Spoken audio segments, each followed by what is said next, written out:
আসসালামু আলাইকুম ভিউয়ার্স, আজকে আমি রোস্ট রান্না করব।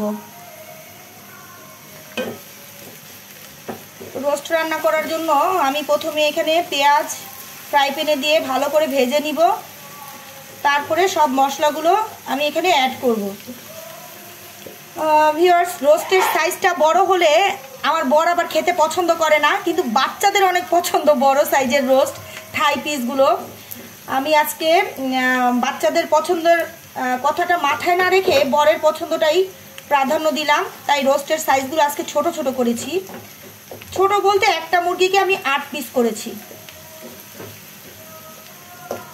আর জিনিসপত্রের দাম যেভাবে বেড়েছে, এখানে মুরগি 8 পিস করে খাওয়াই আমার মনে হয় ভালো, যতটা বাঁচাবো।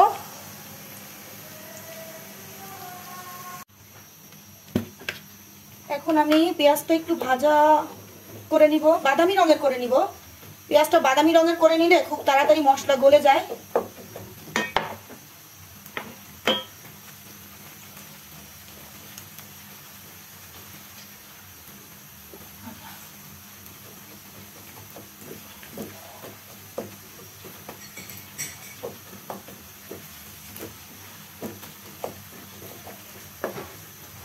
তবে যদি পেঁয়াজ পুরনো হয় তাহলে অবশ্যই পেঁয়াজ আপনারা ব্লেন্ডারে পেস্ট করে দিবেন। আর নতুন পেঁয়াজ যেহেতু, আমি এই জন্য আর পেস্ট করে দিলাম না, আমি কুচি কুচি করে কেটে একবারে দিয়ে দিয়েছি তেলের ভিতরে।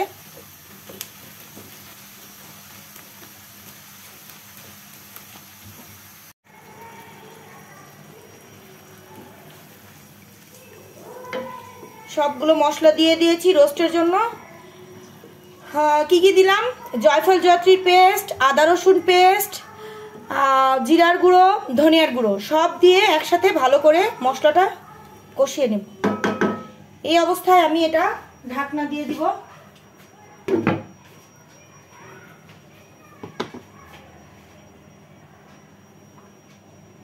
ভিউয়ার্স, আমি এত মশলা দেওয়ার মাঝে আসল জিনিসটাই কিন্তু দিতে ভুলে গিয়েছি, লবণ। লবণ দিয়ে দিলাম এখন।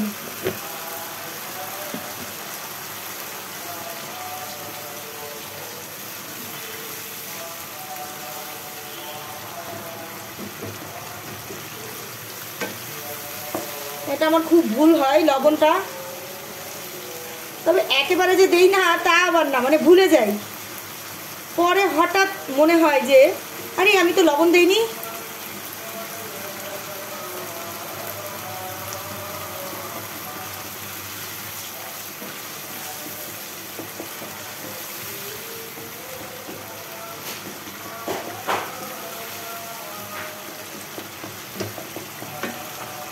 এখানে এখন আমি রাঁধুনি মশলার যে রোস্টের মশলাটা আছে, আজকে ওটা ব্যবহার করব। আজকে আমি রোস্টের মশলার হাতে তৈরি করিনি। রোস্টের মশলা তৈরি করা অনেক ঝামেলা, তাই আজকে রাঁধুনির যে রেডি রোস্টের মশলা আছে সেটা দিয়েই রোস্ট রান্না করব। জানি না কেমন হয়, তবে গন্ধটা ভালোই লাগছে, মনে হয় ভালোই হবে।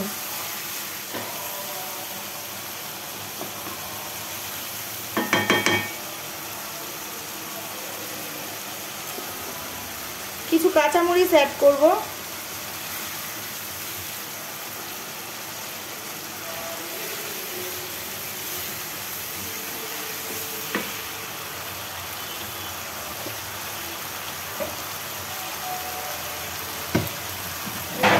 এখন আমি মাংসগুলো দিয়ে দিব, মুরগির পিসগুলো।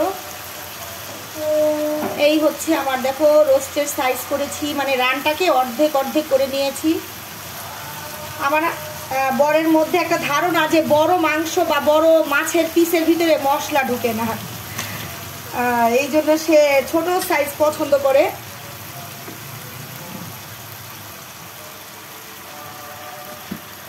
তার পছন্দকে প্রাধান্য দিয়ে আজকের সাইজগুলো ছোট করেছি। আর যে হারে বাজারের জিনিসের দাম বেড়েছে, যতটা বাঁচিয়ে খেতে পারি আর কি।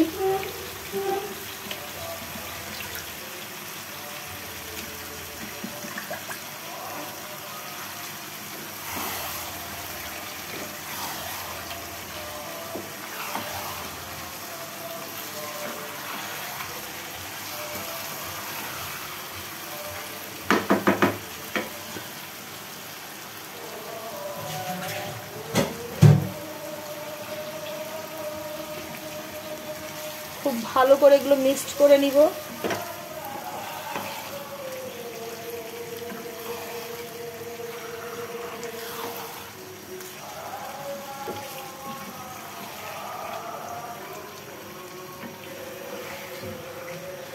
অনেকে মুরগি ভেজে তারপরে রোস্ট করে, কিন্তু আমার কাছে মুরগিটা ভাজলে মনে হয় যে মাংসর ভিতরে যে জুসিনেসটা ওটা নষ্ট হয়ে যায়। তাই আমি সবসময় একদম ফ্রেশ টাটকা মুরগিটা দিতে পছন্দ করি, আর ভেজে দেই না মুরগিটা।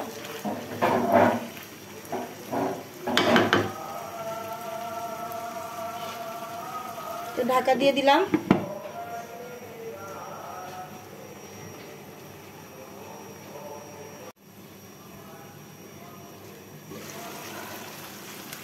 ভিডিও করার মাঝে যদি ফোন আসে তাহলে ভাল লাগে। এই যে আমি ভুলে গেছিলাম, গরম মশলা ধুয়ে রেখেছিলাম ওটা দিতে, এখন দিয়ে দিলাম।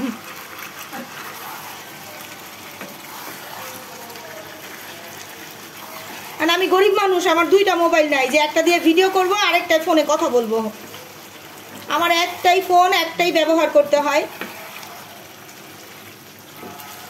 ভিডিও যেটা দিয়ে হয় এটা দিয়ে কথাও বলি, ভিডিও করতে করতে ফোন। এই জন্য মশলার উপকরণগুলো ভুলে গিয়েছিলাম। সমস্যা নাই, দিয়ে দিয়েছি এখন।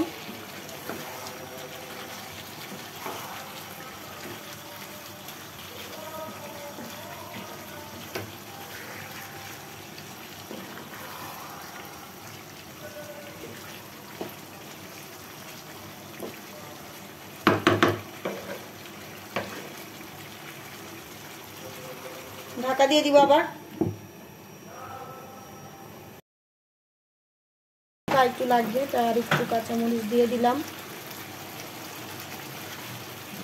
রোস্ট যেহেতু ঝাল ছাড়া, সেহেতু রোস্টে কাঁচামরিচের ঝালটাই বেস্ট। আর কাঁচামরিচের ফ্লেভারটা মাংসের ভিতরে না ঢুকে গেলে রোস্টটা একটু বেশি মিষ্টি মিষ্টি লাগে, ভাল লাগে না। অনেকে আবার রোস্টে গুঁড়ামরিচ দেয় রোস্টের কালারটা চেঞ্জ হওয়ার জন্য, বাট আমার কাছে মনে হয় রোস্ট সাদাই সুন্দর।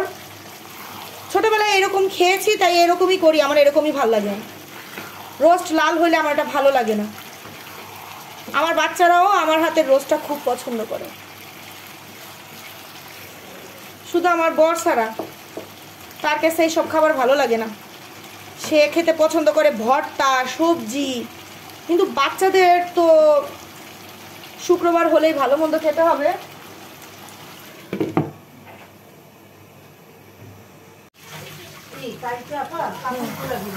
আচ্ছা,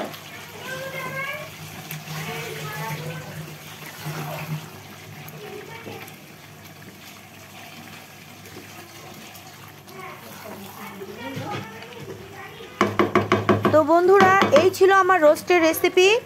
তোমাদের কাছে কেমন লাগলো জানাবে আমাকে, আর আমার চ্যানেলটি সাবস্ক্রাইব করবে, আমার পাশে থাকবে, ভালোবাসা দিবে। আল্লাহ হাফেজ।